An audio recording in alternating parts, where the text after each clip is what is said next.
Hello guys, welcome to our channel. हाँ आज का ये डीप डाइव सच में बहुत ही जबरदस्त होने वाला है। बिल्कुल। मतलब जरा एक ऐसे राज्य की कल्पना कीजिए जिसकी पहचान ना दशकों से सिर्फ पलायन, गरीबी या उन्हीं सब पुरानी बातों से जुड़ी रही हो, और अचानक से पता चले कि वही राज्य गुपचुप तरीके से दुनिया का दूसरा सबसे बड़ा अस्पताल बना रहा है। हाँ, और सिर्फ अस्पताल ही नहीं, अपने युवाओं को आर्टिफिशियल इंटेलिजेंस की पढ़ाई के लिए सीधे तौर पर फंडिंग भी दे रहा है। एग्जैक्टली ये कोई ख्याली पुलाव नहीं है। आज के इस डीप डाइव में हम बिहार सरकार की 2025-26 की नई रणनीतिक योजनाओं के ब्लूप्रिंट को समझने वाले हैं। और देखिए, हमारा मिशन यहाँ कोई सरकारी बजट के पन्ने पलटना या उबाऊ आंकड़े पढ़ना बिल्कुल नहीं है।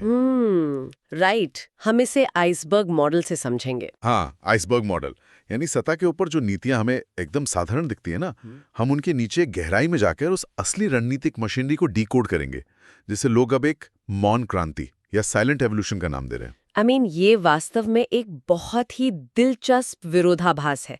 अक्सर जब हम सरकारी नीतियों को देखते हैं ना, तो हमारी नजर सिर्फ उन दावों पर टिक जाती है जो अखबारों के पहले पन्ने पर छपते हैं। हाँ, बड़े बड़े हेडलाइंस में। बिल्कुल। लेकिन जो बात मुझे यहाँ सबसे ज्यादा रोमांचित करती है वो ये है कि इन नई नीतियों का ढांचा सिर्फ उन चुनावी घोषणाओं जैसा नहीं है।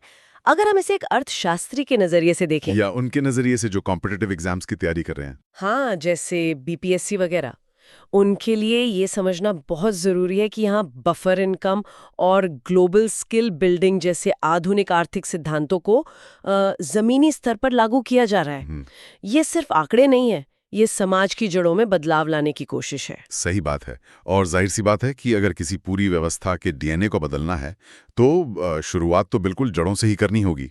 और बिहार के संदर्भ में उसकी असली आत्मा उसके गांव और उसकी कृषि अर्थव्यवस्था में बसती है। बिल्कुल सही कहा। तो जब मैं विकसित बिहार ग्राम जी योजना 2025 के बारे में पढ़ रहा था ना, तो मुझे ये किसी सरकारी योजना से ज्यादा एक गाड़ी के शॉक एब्जॉर्बर की तरह लगी। शॉक एब्जॉर्बर, वाह, ये एक बेहतरीन एनालॉजी है। इसे थोड़ा और विस्तार से समझाइए कि इसे अर्थव्यवस्था के संदर्भ में कैसे देखा जाए। देखिए, जब एक गाड़ी बहुत ही उबड़-खाबड़ रास्ते से गुजरती है तो शॉक अब्जॉर्बर का काम होता है उस झटके को सोख लेना। हाँ। ताकि अंदर बैठे लोगों को वो झटका ना लगे। हाँ। ताकि सफर आरामदायक रहे। एग्जैक्टली। तो ग्रामीण अर्थव्यवस्था में भी बिल्कुल ऐसा ही होता है। बुवाई और कटाई के बीच महीनों का एक ऐसा खाली समय आता है जिसे हम ऑफ सीजन कहते हैं। उस दौरान खेतों में कोई काम नहीं होता और दिहाड़ी मजदूरों के लिए आय का स्रोत पूरी तरह सूख जाता है। वही तो, ये उनके जीवन का सबसे बड़ा आर्थिक झटका होता है। तो ये जो ग्राम जी योजना है, ये ठीक उसी खाली समय में उस आर्थिक झटके को सोखने का काम कर रही है, ताकि ग्रामीण परिवारों की रोजमर्रा की जिंदगी पटरी से न उतरे। अगर इस बात को एक ब्रॉड आर्थिक परिप्रेक्ष्य से जोड़े तो आपकी बात बिल्कुल सटीक बैठती है। ये योजना असल में दशकों पुरानी मनरेगा जैसी रोजगार गारंटी योजनाओं का ही एक एडवांस्ड और टारगेटेड वर्जन है। अच्छा, मतलब ये मनरेगा से अलग है थोड़ा। हाँ, देखिए, इसे सीधे तौर पर ग्रामीण विकास विभाग द्वारा संचालित किया जा रहा है। इसका पूरा विज्ञान ही उस ऑफ सीजन में परिवारों को एक बफर इनकम देना है। लेकिन यहाँ एक बहुत ही बारीक तथ्य है जहाँ अक्सर लोग और बड़े बड़े विश्लेषक भी गलती कर बैठते हैं। ओह अच्छा, वो कौन सा पॉइंट है जहाँ गलती होती है? पुरानी योजनाओं के हैंगओवर के कारण ना लोग मान लेते हैं कि रोजगार गारंटी का मतलब 100 दिन का काम होता है। हाँ, 100 डेज तो स्टैंडर्ड लगता है सबको। या फिर कुछ जगहों पर इसे 150 दिन भी प्रचारित किया जाता है। लेकिन इस नई योजना का सबसे स्ट्रेटेजिक हिस्सा इसका अपडेट किया गया आंकड़ा है, जो कि सटीक 125 दिन है। वेट, एग्जैक्टली 125 दिन? हाँ, 125। ये कोई रैंडम नंबर नहीं है। ये जो एक्स्ट्रा 25 दिन है ना, ये उस सबसे नाजुक एक महीने को कवर करते हैं जब ग्रामीण क्षेत्रों में काम की सबसे ज्यादा कमी होती है। तो एग्जाम्स के लिए या जनरल एनालिसिस के लिए ये 125 दिन का आंकड़ा समझना बेहद महत्वपूर्ण है। 125 दिन मतलब पूरे 4 महीने से भी ज्यादा की गारंटीड सुरक्षा। ये एक बहुत ही मापी हुई रणनीति लगती है। लेकिन ये तो हुई उन लोगों की बात जो दूसरों के खेतों में काम करते हैं। जो खुद किसानी कर रहे हैं उनके लिए भी तो इस बफर इनकम की जरूरत है ना। मुझे लगता है कर्पूरी ठाकुर किसान सम्मान निधि को इसी दिशा में उठाया गया कदम मानना चाहिए। एकदम। कृषि विभाग द्वारा संचालित इस योजना का असली लक्ष्य खेती को एक घाटे के सौदे से निकालकर एक टिकाऊ व्यवसाय बनाना है। और अभी ना लगभग 73.88 लाख किसानों को इसका सीधा लाभ मिल रहा है। 73 लाख से ज्यादा। हाँ, इसके तहत कृषि उपकरणों, खाद और बीज के लिए डायरेक्ट बेनिफिट ट्रांसफर यानी डीबीटी के माध्यम से सीधे किसानों के बैंक खातों में पैसा भेजा जा रहा है। और यहाँ भी हमें पुराने आंकड़ों से बाहर आना होगा। हाँ, मैंने भी कहीं पढ़ा था कि पहले ये सहायता लगभग 6,000 रुपए प्रतिवर्ष हुआ करती थी। तो 2025-26 के ड्राफ्ट में इसमें क्या बदलाव आया है? इस नई नीति के तहत इसे 50% बढ़ाकर 9,000 रुपए प्रतिवर्ष कर दिया गया है। 6,000 से सीधा 9,000 रुपए। अब यहाँ मैं थोड़ा रुकना चाहूंगा। सतही तौर पर देखने पर तो कोई भी कह सकता है कि अरे सिर्फ 3,000 रुपए ही तो बढ़े हैं, साल भर में 3,000 रुपए से क्या ही बड़ा फर्क पड़ जाएगा। तो what does this all mean? एक अर्थशास्त्री के नजरिए से इस छोटे से इंक्रीमेंट का क्या असर होता है? ये सवाल बहुत ही रेलेवेंट है। आम तौर पर देखा जाए तो 3,000 रुपए बहुत बड़ी रकम नहीं लगती, लेकिन अर्थशास्त्र में एक कॉन्सेप्ट होता है वेलोसिटी ऑफ मनी, यानी पैसे के घूमने की गति। अच्छा, वेलोसिटी ऑफ मनी। हाँ, जब सरकार 73 लाख किसानों के खातों में एक साथ 9,000 रुपए डालती है तो ये पैसा किसी तिजोरी में बंद नहीं होता। एक माध्यम या गरीब किसान इस पैसे को तुरंत खर्च करता है। सही बात है, वो तो तुरंत जरूरत का सामान लेगा। बिल्कुल, वो स्थानीय बाजार से उन्नत किस्म के बीज खरीदेगा या अपने ट्रैक्टर की मरम्मत करवाएगा या गांव की ही किसी दुकान से खाद लेगा। मतलब वो पैसा तुरंत गांव की लोकल इकोनॉमी में इंजेक्ट हो जाता है, मल्टीप्लायर इफेक्ट पैदा करता है। I see। इसलिए ये सिर्फ एक किसान की व्यक्तिगत मदद नहीं है, ये पूरी ग्रामीण अर्थव्यवस्था की तरलता और डिमांड को एक बूस्टर डोज देने जैसा है। वाह, ये तो एक बहुत ही शानदार नजरिया है देखने का। मतलब बेसिकली हमने जड़ों में पानी डाला, ग्रामीण मजदूरों को 125 दिन का काम दिया और किसानों के हाथ में 9,000 रुपए की नकदी दी। अब जब गांव के एक घर में ये बफर इनकम आ गई, खेती में थोड़ी स्थिरता आ गई, तो जाहिर है कि अगला कदम उस घर की सबसे बड़ी अनटैप्ड पोटेंशियल को बाहर निकालना होगा। आप किस बारे में सोच रहे हैं? मेरा मतलब है घर की महिलाओं से। जब बुनियादी आर्थिक संकट कम होता है, तभी महिलाओं को सिर्फ आर्थिक मदद लेने वालों की कैटेगरी से निकलकर एक स्वतंत्र आर्थिक शक्ति बनाने के बारे में सोचा जा सकता है ना? आप बिल्कुल सही दिशा में सोच रहे हैं। विकास का ये एक बहुत ही लॉजिकल और क्रमिक चरण होता है। बफर इनकम आने के बाद ही कैपिटल फॉर्मेशन यानी पूंजी निर्माण की बारी आती है। लेकिन यहाँ मैं थोड़ा पुशबैक देना चाहूंगा। मतलब एक तीखा सवाल है मेरा। हाँ, पूछिए। मुझे इसमें थोड़ा संशय है। हमने इतिहास में ऐसी बहुत सी योजनाएं देखी हैं। महिला सशक्तिकरण के नाम पर बड़ी बड़ी बातें होती हैं, सिलाई मशीनें बांट दी जाती हैं या कुछ पैसे सब्सिडी के तौर पर दे दिए जाते हैं जो अंततः घर के पुरुष ही खर्च करते। हाँ, ये एक आम समस्या रही है। वही ना? तो क्या ये मुख्यमंत्री महिला रोजगार योजना 2025 भी सिर्फ एक और वैसी ही सरकारी सब्सिडी है जहां पैसे बांटकर सरकार अपनी जिम्मेदारी खत्म मान लेती है?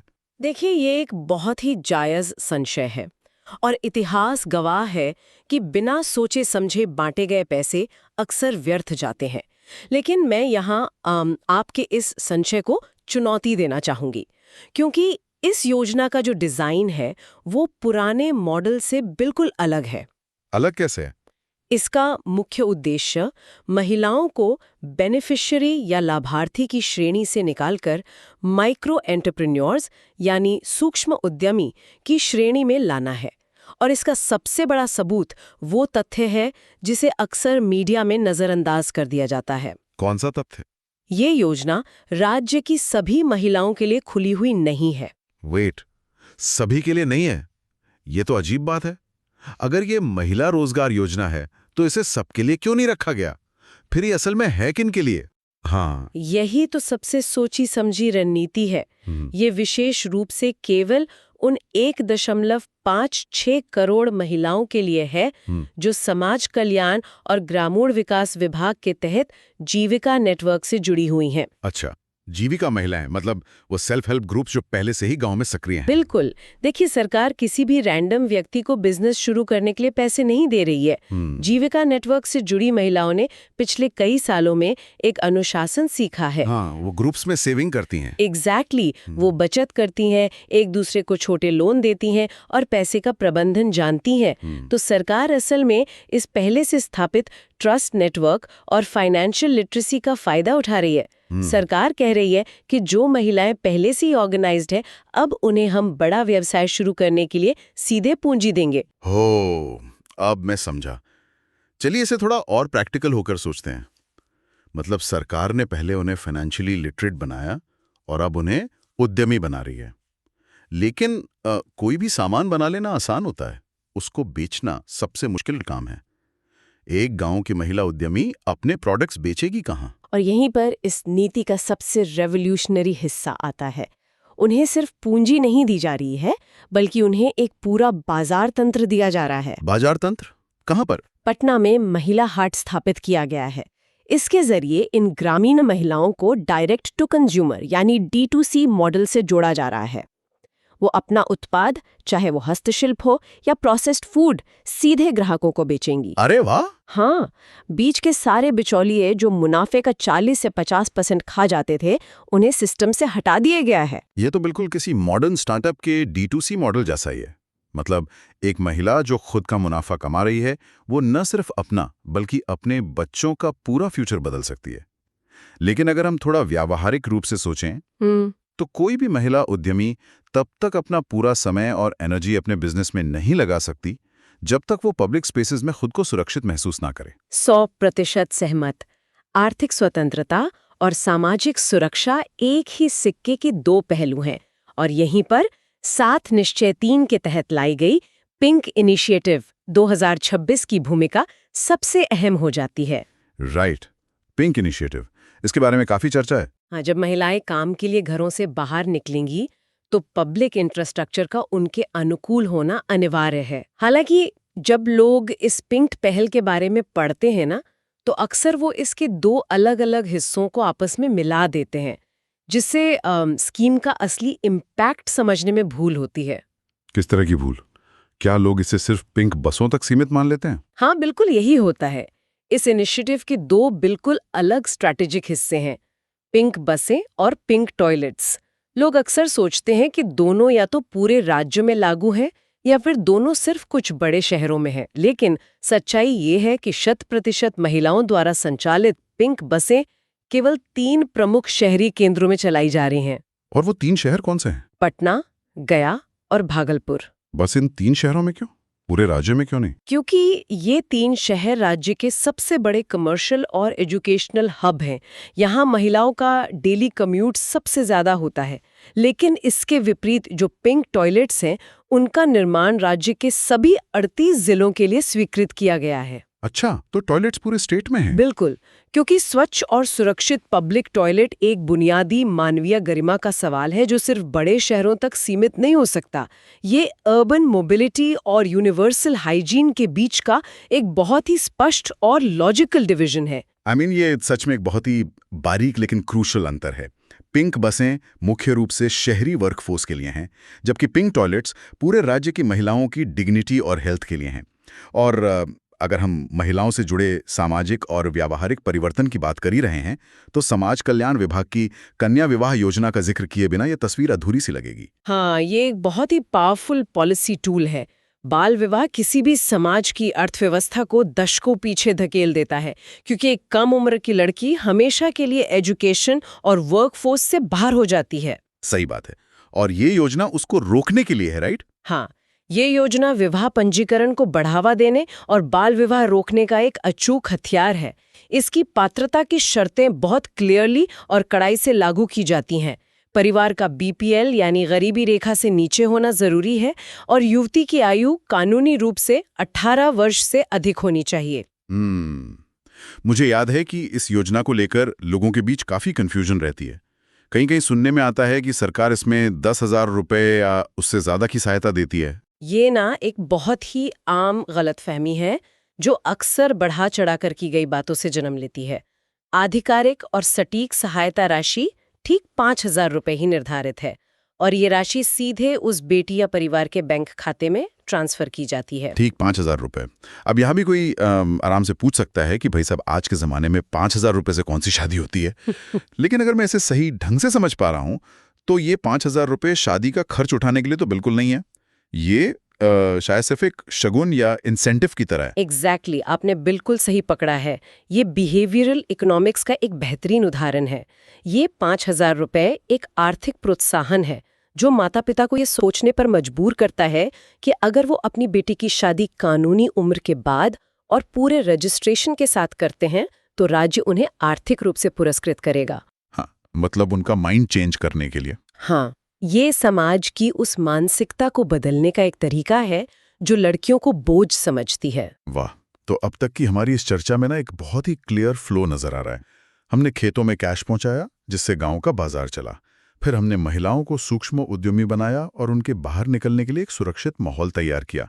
लेकिन क्या? अगर एक कदम पीछे हटकर सोचें, कोई भी आबादी चाहे कितनी भी उद्यमी क्यों ना हो, अगर घर का एक कमाने वाला सदस्य गंभीर रूप से बीमार पड़ जाए तो सारा कमाया हुआ पैसा तो इलाज में चला जाता है।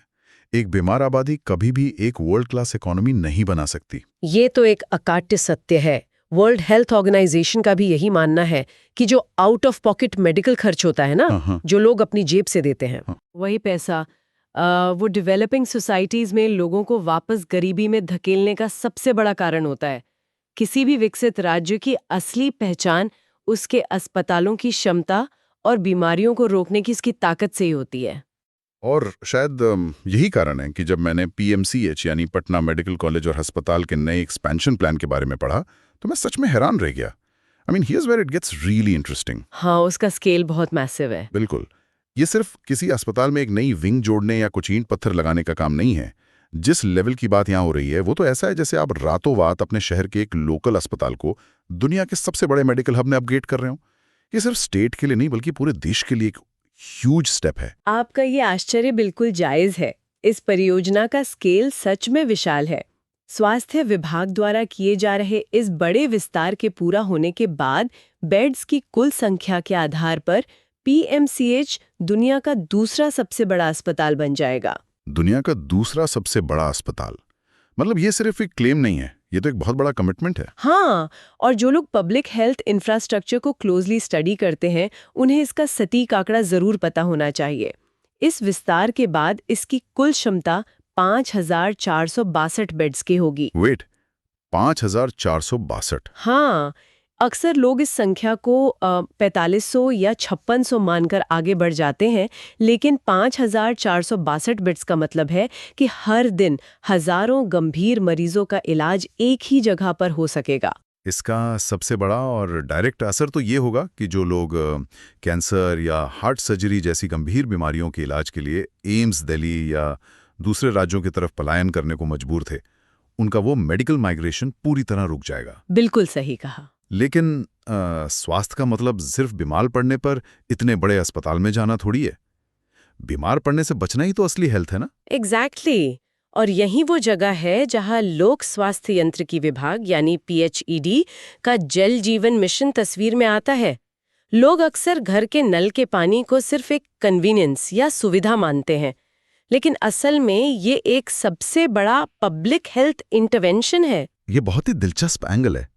नल का पानी और स्वास्थ्य सीधे तौर पर कैसे जुड़े हैं, इसको थोड़ा और विस्तार से बताइए। देखिए, गांव के इलाकों में ज्यादातर बीमारियां जैसे टाइफॉइड, डायरिया या हैजा, ये सब दूषित पानी पीने की वजह से होती हैं। ये वाटरबॉर्न डिजीजेस ग्रामीण परिवारों को फिजिकली और फाइनेंशियली दोनों तरह से तोड़ देती हैं। हाँ, लोग बार बार बीमार पड़ते हैं। तो इस जल जीवन मिशन के तहत फरवरी 2026 तक 1.57 करोड़ ग्रामीण परिवारों को चालू नल जल कनेक्शन दिया जा रहा है। जब लोगों के घर में सीधा साफ पानी पहुंचेगा तो इन बीमारियों का ग्राफ अचानक से एकदम नीचे गिर जाएगा। वाह, मतलब जब बीमारियां कम होंगी तो नागरिकों का जो आउट ऑफ पॉकेट मेडिकल खर्च था वो सीधे तौर पे बच जाएगा। बिल्कुल, और वो पैसा जो उन्हें पहले डॉक्टर की फीस या दवाइयों पे खर्च करना पड़ता था, वो अब उनके बच्चों की पढ़ाई, बेहतर पोषण या फ्यूचर सेविंग्स में काम आएगा। साफ पानी देना सिर्फ एक बेसिक इंफ्रास्ट्रक्चर नहीं है, ये एक प्रिवेंटिव हेल्थ केयर मॉडल है जी। जो अर्थव्यवस्था में सीधा पैसा बचाता है। ये पूरी कड़ी ना अब बहुत साफ दिख रही है। अब जब स्वास्थ्य बेहतर हो रहा है, महिलाओं के लिए सुरक्षा है और बेसिक जरूरतें पूरी हो गई हैं, तो सरकार का अल्टीमेट फोकस क्या होना चाहिए? जाहिर है वो जनरेशन जो अगले 20-30 साल तक इस व्यवस्था को चलाएगी, यानी हमारे युवा और उनका भविष्य। हाँ, सही कहा। जब वर्तमान की अनसर्टेनिटीज कम हो जाती हैं, तभी आप फ्यूचर के लिए शांति से इन्वेस्ट कर सकते हैं। और किसी भी राज्य का सबसे बड़ा रिसोर्स उसका युवा वर्कफोर्स ही होता है। मैंने जब शिक्षा और युवाओं से जुड़ी इन नई योजनाओं को एनालाइज किया, तो मुझे क्लियरली दिखा कि सरकार यहाँ एक डुअल इंजन स्ट्रैटेजी पर काम कर रही है। मतलब एक तरफ तो वो युवाओं को देश के ट्रेडिशनल प्रशासनिक ढांचे जैसे IAS या BPSC के लिए तैयार कर रहे हैं ताकि सिस्टम के अंदर रहकर बदलाव लाया जा सके, और दूसरी तरफ वो युवाओं को फ्यूचर की ग्लोबल टेक्नोलॉजी के लिए भी स्किल्ड बना रहे हैं। आपका ये डुअल इंजन वाला एनालिसिस सच में बहुत सटीक है। चलिए पहले हम उस ग्लोबल टेक वाले इंजन की बात करते हैं जो फ्यूचर की नींव है। शिक्षा विभाग की बिहार स्टूडेंट क्रेडिट कार्ड योजना इसका सबसे बेहतरीन उदाहरण है। पिछले कुछ सालों तक ना ये योजना सिर्फ ट्रेडिशनल हायर एजुकेशन तक ही सीमित थी। हाँ, जैसे किसी को इंजीनियरिंग करनी है, मेडिकल पढ़ना है या सिंपल BA BSc करना है। राइट, लेकिन दुनिया अब बहुत तेजी से बदल रही है। 2025-26 के लेटेस्ट अपडेट के अनुसार इस योजना को पूरी तरह से फ्यूचर प्रूफ बना दिया गया है। अब इसमें आर्टिफिशियल इंटेलिजेंस यानी AI और रोबोटिक्स जैसे कटिंग एज विषयों की पढ़ाई के लिए भी फंडिंग को शामिल कर लिया गया है। वाह, जरा सोचिए इसका मतलब क्या निकलता है। एक युवा जो शायद किसी बहुत ही छोटे शहर या गांव से आता है, अब वो स्टूडेंट क्रेडिट कार्ड की मदद से AI और मशीन लर्निंग जैसी चीजें पढ़ सकता है। बिल्कुल, ये तो सच में गेम चेंजर है। इसका मतलब है कि हम उसे सिर्फ बेसिक डेटा एंट्री जॉब्स के लिए तैयार नहीं कर रहे हैं, बल्कि सीधे सिलिकॉन वैली या दुनिया की टॉप टेक कंपनियों में compete करने के लिए तैयार कर रहे हैं। हाँ, ये इस बात का सबूत है कि सरकार का विजन सिर्फ कल की समस्याओं को सुलझाने तक ही सीमित नहीं है, बल्कि अगले दशक की ग्लोबल इकोनॉमी में अपनी जगह पक्की करने का है। इसको ही ग्लोबल स्किल बिल्डिंग कहते हैं। और जो दूसरा इंजन है हमारा, यानी कन्वेंशनल प्रशासनिक सेवाओं वाला इंजन, वो इंजन सामाजिक न्याय और प्रशासन में समान भागीदारी इंश्योर करने के लिए बहुत जरूरी है। समाज कल्याण विभाग की सिविल सेवा प्रोत्साहन योजना इसी डायरेक्शन में काम करते हैं। ये योजना मुख्य रूप से पिछड़ा वर्ग और अत्यंत पिछड़ा वर्ग यानी OBC और EBC के उन छात्रों के लिए एक वरदान है जो टैलेंटेड तो हैं लेकिन आर्थिक तंगी के कारण कोचिंग या महंगे स्टडी मटेरियल का खर्च अफोर्ड नहीं कर सकते। तो ये आर्थिक सहायता उन्हें एक्चुअली कब और कैसे मिलती है? इसका मैकेनिज्म बहुत ही ट्रांसपेरेंट है। देखिए, ये योजना तैयारी शुरू करने से पहले ही पैसे नहीं दे देती, बल्कि ये उनकी मेहनत और प्रतिभा को पुरस्कृत करती है। इसका लाभ लेने के लिए छात्र को प्रारंभिक परीक्षा यानी PT प्रीलिम्स पास करना अनिवार्य होता है। PT बेसिकली एक टैलेंट फिल्टर की तरह काम करता है। जब छात्र ये साबित कर देता है कि उसमें क्षमता है, तब सरकार उसकी आगे की तैयारी के लिए सीधे आगे आती है। मैंने कहीं पढ़ा था कि इसमें BPSC और UPSC के लिए अलग-अलग अमाउंट मिलता है। क्या आप इसके सटीक आंकड़े बता सकती हैं? जी हाँ, ये एक काफी इम्पॉर्टेंट डिफ्रेंसिएशन है। अगर कोई छात्र स्टेट लेवल की परीक्षा यानी BPSC का प्रीलिम्स पास करता है, तो उसे मेंस की तैयारी के लिए 50,000 रुपए की प्रोत्साहन राशि दी जाती है। अच्छा, 50,000? हाँ, लेकिन अगर वही छात्र राष्ट्रीय लेवल की परीक्षा यानी UPSC की प्रारंभिक परीक्षा क्लियर करता है, तो क्योंकि वहाँ चैलेंज और कंपटीशन बड़ा होता है, इसलिए उसे 1 लाख रुपए की सहायता सीधे उसके बैंक अकाउंट में दी जाती है। 1 लाख रुपए? इसके पीछे की सोच यही है कि अगर किसी बच्चे ने अपनी मेहनत से PT निकाल लिया है, तो अब उसके मेंस की तैयारी में कोई भी आर्थिक मजबूरी दीवार बनकर ना खड़ी हो। वाओ, तो so what is this all mean?